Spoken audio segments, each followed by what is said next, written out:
There is no great talent without great willpower. Hello everyone, welcome you all in sociology class. आज की class में हम max weber की बात करेंगे। हम इससे पूर्ववर्ती क्लासेस में भी जर्मन सोशियोलॉजिस्ट मैक्स वेबर के विचारों की चर्चा हम कर रहे थे। उनके समाजशास्त्रीय विचारों की हमने अपनी क्लासेस में बात की थी। हम अब तक ये देखते आए हैं कि जर्मन सोशियोलॉजिस्ट मैक्स वेबर ने सोशियोलॉजी को एक साइंटिफिक सब्जेक्ट बनाना चाहा और इसके लिए उन्होंने सोशल एक्शंस की इंटरप्रिटेटिव अंडरस्टैंडिंग पर बल दिया कि सामाजिक क्रियाओं के व्याख्यात्मक बोध से सोशियोलॉजी को हम साइंटिफिक बना सकते हैं और इसीलिए वो ऑब्जेक्टिव स्टडी की बात भी करते हैं। और इससे पूर्व में हमने उनका सामाजिक क्रिया के सिद्धांत की बात भी की और उन्होंने ये बताया कि समाजशास्त्र की विषय वस्तु है वह सामाजिक क्रियाएं हैं और उन्होंने सामाजिक क्रियाओं के 4 प्रकार बताए और उसके लिए मैंने आपको क्रियाओं के जो पहले लेटर्स हैं, प्रथम अक्षर है, उनको उनकी क्रमबद्धता से मैंने आपको एक ट्रिक दिया था याद करने का। तो हम एक बार देख लेते हैं कि सामाजिक प्रक्रियाओं के कौन कौन सी सोशल एक्शंस के सामाजिक क्रियाओं के उन्होंने कौन सी प्रकार बताई। उन्होंने बताया रैशनल एक्शन।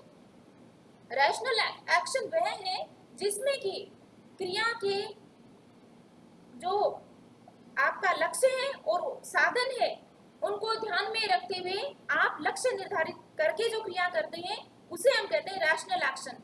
उदाहरण के लिए आपका लक्ष्य है एग्जामिनेशन में फर्स्ट डिवीजन लाना, तो इसके लिए आप क्या करेंगे, हार्ड वर्क करेंगे। तो आपने ये देखा कि जो लक्ष्य है उसको प्राप्त करने के लिए आप जो साधन है उन पर ध्यान देते हैं, अपने रिसोर्सेज पर ध्यान देते हैं, आप गोल ओरिएंटेड है, उनमें तार्किक संबंधों को आप स्थापित करते हैं कि अगर ऐसा करूंगा तो ये परिणाम मिलेगा, अगर हार्ड वर्क करेंगे तो एग्जामिनेशन में अच्छे मार्क्स आएंगे। इसको वो कहते हैं रैशनल एक्शन। दूसरा में अफेक्टिव एक्शन, जो भावनाओं में आकर हम करते हैं, रोना, क्रोधित होना। फिर वो ट्रेडिशनल एक्शन की बात करते हैं जो कि पीढ़ी दर पीढ़ी होती आई है, ऐसे कुछ कार्यों को करना, जैसे महिलाओं द्वारा करवा चौथ का व्रत करना।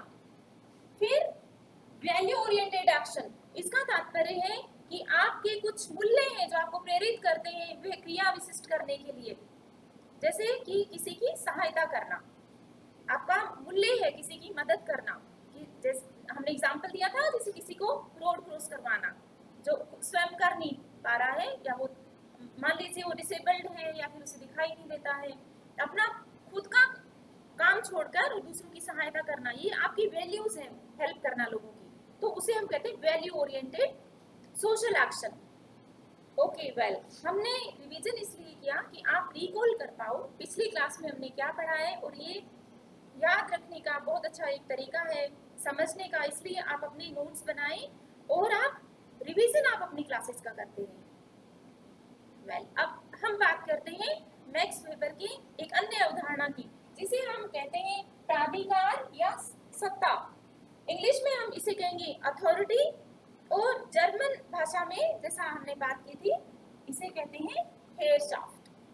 तो मैक्स वेबर ने क्योंकि जर्मन भाषा में अपनी बुक्स लिखी है, उनका जो राइटिंग का वर्क है वो अपनी मातृभाषा में किया, उन्होंने जर्मन लैंग्वेज में किया उन्होंने, तो उन्होंने ये अथॉरिटी का सिद्धांत दिया। अब अथॉरिटी या सत्ता क्या है, तो बच्चों कहीं ना कहीं आप अपने जीवन में या हम प्रतिदिन भी सत्ता की अनुभूति अवश्य करते हैं। हम पर कोई ना कोई सत्ता को एक्सरसाइज करता है। जैसे जब आप स्कूल में जब आप थे तो आपके क्लास टीचर हैं, आपके मेंटोर्स हैं, अगर आप लेट आते हैं तो आपको बाहर खड़ा कर देते थे क्लास से। क्या आपको आपके दोस्त क्लास से बाहर खड़ा कर सकते हैं? क्या आपको सजा दे सकते हैं? नहीं दे सकते, लेकिन आपका टीचर आपको पनिशमेंट दे सकता है आपके अनुशासनहीन व्यवहार के लिए। क्यों? आप उसको क्यों मानते हैं? क्योंकि कहीं ना कहीं उसके पास में ये पावर है या ये सत्ता है या अथॉरिटी है, जिसकी वजह से वो आपको एक आदेश दे सकता है और वो आपको आदेश मानना पड़ता है। अगर हम घर की बात करें तो घर में जो परिवार का मुखिया है उसका आपको मानना पड़ता है। आपके फादर कहते हैं आपको टाइम से कॉलेज स्कूल से घर आना है तो आपको आना पड़ेगा, नहीं तो क्या होगा, आपकी डांट पड़ेगी। तो ये कहीं ना कहीं वो सत्ता ही तो हुई, पावर हुई ना, शक्ति हुई, जिसे शक्ति कह सकते हैं आप। अब जब शक्ति से क्या तात्पर्य है, शक्ति से तात्पर्य है कि आप कोई काम अगर न करना चाहें तो भी आपसे वो काम कोई करवा ले तो उसे शक्ति कहते हैं, पावर कहते हैं। तात्पर्य ये है कि पावर वह टूल है, एक पावर एक ऐसा बिहेवियर है, ऐसा व्यवहार है जिसके अंतर्गत पावर को क्रियान्वित करने वाला व्यक्ति अन्य व्यक्ति से उसके न चाहने पर भी वो कार्य करवा सकता हो, उसे हम पावर कहते हैं। मान लीजिए आपका मन है कि आप मूवी देखने जाएंगे, लेकिन आपके पेरेंट्स को ये पसंद नहीं है, तो आपको पैसा नहीं देंगे, आपको परमिशन नहीं देंगे, वो अपनी पावर एक्सरसाइज करेंगे और आप दोस्तों के साथ बाहर नहीं जा सकते, तो इसे हम पावर कहते हैं। तो ये फैमिली में भी एक्सरसाइज होती है और जो औपचारिक संस्थाएं हैं उनमें भी, जैसे स्कूल, कॉलेज, ऑफिस या पुलिस पावर को एक्सरसाइज करती है, मतलब उसका इस्तेमाल करती है। लेकिन जब देखिए पुलिस इस्तेमाल करती है तो उसे हम अथॉरिटी कहते हैं, अर्थात जो पावर है उसको अगर कानूनी मान्यता मिल जाए, लेजिटिमेसी मिल जाए, वैधता मिल जाए, तो उसे हम सत्ता या फिर अथॉरिटी कहते हैं। तो आई थिंक आपको समझ में आया है पावर और अथॉरिटी में फर्क। थोड़ा आप पढ़िएगा बुक्स में, आप इसे और ठीक से समझ पाएंगे। देखिए पावर होती है ना, वो कोएर्सिव होती है, अर्थात बाध्यकारी होती है, और पावर आपके न चाहने पर भी आपको वो कार्य करना पड़े उसे हम पावर कहते हैं। जैसे आपको सुबह जल्दी नहीं जगना है, लेकिन आपको मम्मी उठा देती है, आप उन्हें मना भी नहीं कर सकते हैं, तो ये मम्मी की पावर हुई, वो आपको उठा सकती है, तो इसे हम पावर कहते हैं। तो ये अनौपचारिक संबंधों में भी है और ये औपचारिक संबंधों में भी है, औपचारिक संस्थाओं में भी है। जैसे मैंने कहा, अगर कोई प्रोफेसर लेट हो जाता है तो प्रिंसिपल उनको एक डिसिप्लिनरी नोटिस दे सकते हैं, उनके एब्सेंट लगा सकते हैं और टाइम से आना पड़ेगा सारे स्टाफ को। उन्होंने अपनी अथॉरिटी को, अपनी सत्ता को दूसरों पर आजमाया, तो इसे हम पावर या सत्ता कहते हैं। पावर का तात्पर्य हुआ जब उसे कानूनी मान्यता न हो, लेकिन प्रिंसिपल तो आपको पता है ना, नियमों से काम होता है कॉलेज में, उनके पास नियमों के तहत ये पावर है जिसे हम अथॉरिटी कहते हैं। देखिए पावर को, मैं बार बार ये शब्द बोल रही हूँ, पावर को जब कानूनी मान्यता मिल जाती है तो वह सत्ता या प्राधिकार हो जाता है। इसको ऐसे समझिए, जैसे गांव में पंचायत व्यवस्था थी, जाति पंचायत थी, लेकिन 73rd कॉन्स्टिट्यूशनल अमेंडमेंट एक्ट से पहले, या हम ये बात करें कि वैदिक जो टाइम था तब भी पंचायतें थी, लेकिन उन पंचायतों को परंपरागत पावर था, उनके पास परंपरागत सत्ता थी, इसे ये कह सकते हैं।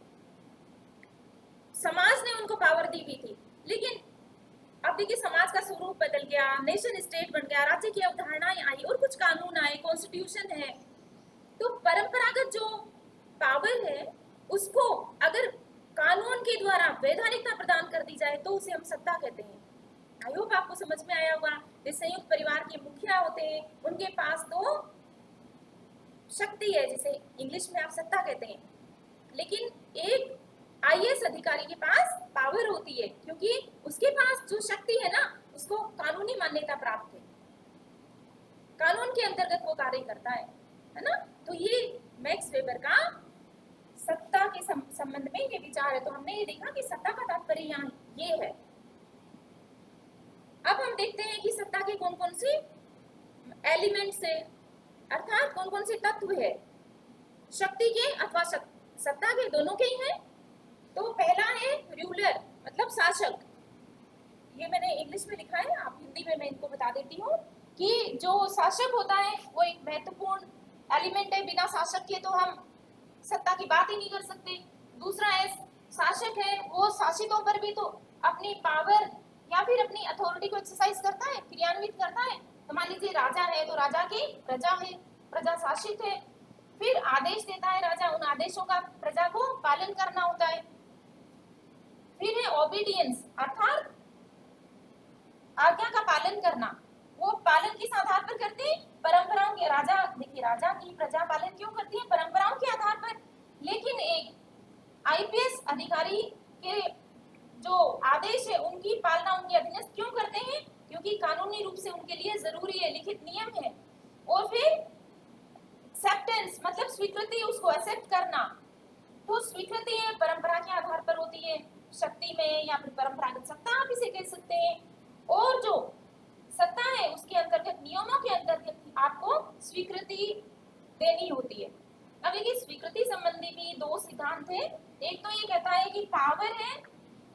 अथॉरिटी है वो नीचे से ऊपर की तरफ है, इसे हम कहेंगे बॉटम अप अप्रोच।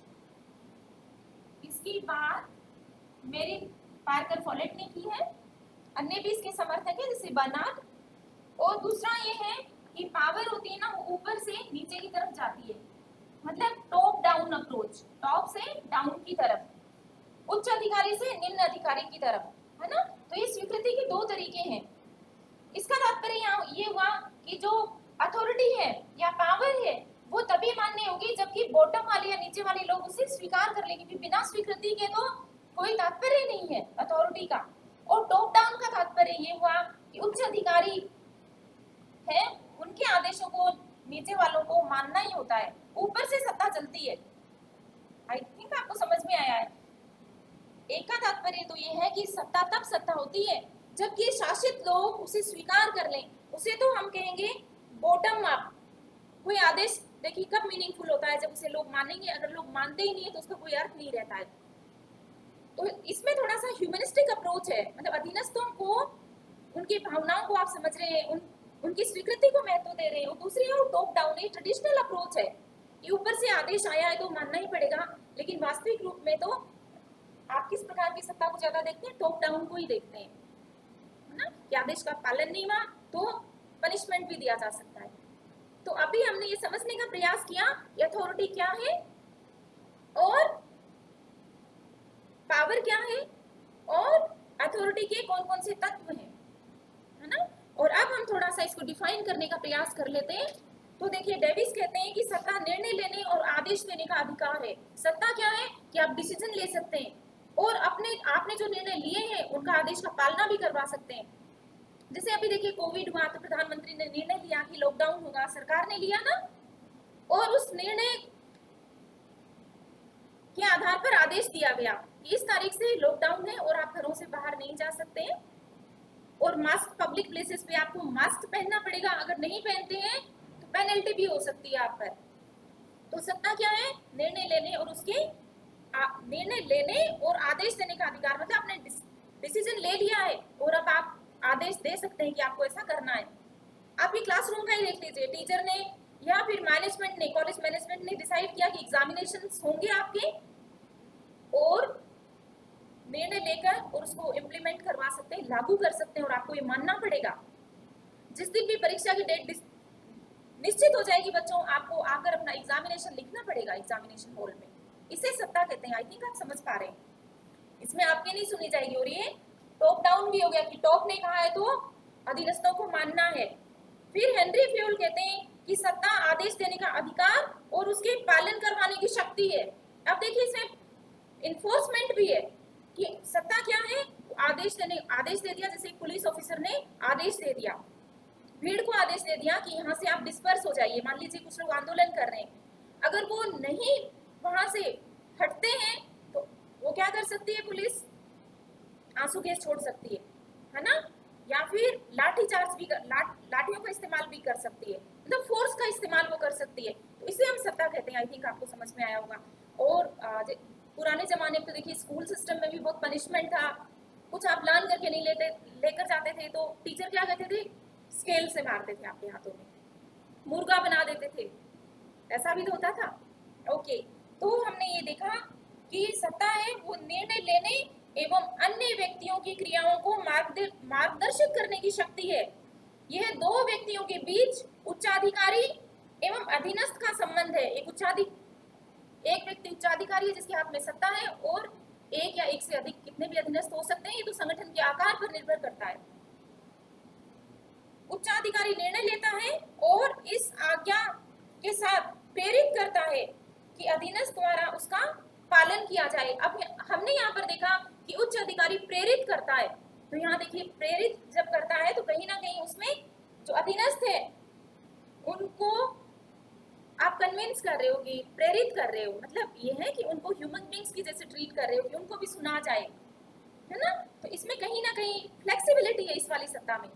ठीक है, तो आज हमने बात की कि सत्ता किसे कहते हैं, इसको हमने डिफाइन किया, और हमने ये देखा कि सत्ता है वो आदेश देने और उसका पालन करवाने की शक्ति है। और हमने ये भी बात की कि शक्ति क्या है, शक्ति क्या है, शक्ति ये है कि वह व्यवहार है जिसके अंतर्गत आप अन्य व्यक्ति से उसकी इच्छा न होते हुए भी, अर्थात उसकी इच्छा के विरुद्ध आप उससे अपने आदेश की पालना करवा सकते हैं, उसे हम कहते हैं शक्ति।